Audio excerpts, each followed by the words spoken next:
আমরা এখানে এসেছি টিউনো মহোদয়ের কাছে নন্দকুমার ইনস্টিটিউটের সাবেক প্রধান শিক্ষকের পুনর্বহালের জন্য, এবং আমরা অভিভাবকদের পক্ষ থেকে আমরা 24 ঘন্টার মধ্যে রুহুল আমিন স্যারকে পুনর্বহাল করানোর জন্য বিনীতভাবে অনুরোধ করছি।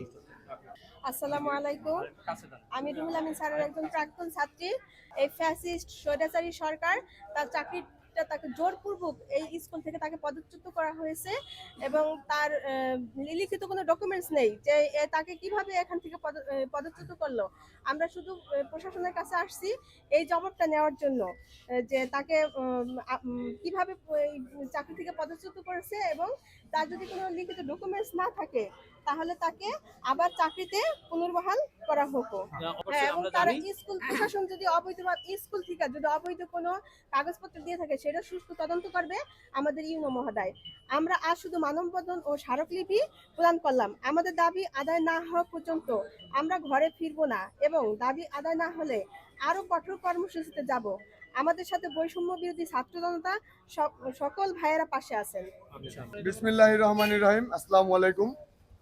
এখানে আমরা শিবচর নন্দকুমার মডেল ইনস্টিটিউশনের সাবেক শিক্ষার্থীবৃন্দ, অভিভাবক ও সর্বস্তরের মানুষ এখানে শ্রদ্ধেয় ইউনো স্যারের নিকট এসেছি।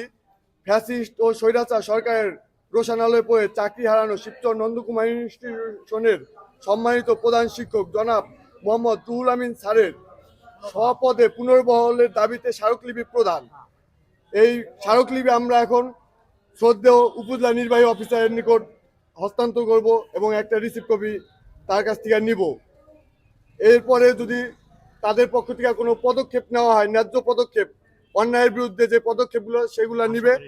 ইনশাল্লাহ আশা করি সে অত্যন্ত ভালো মানুষ, সে নিবে।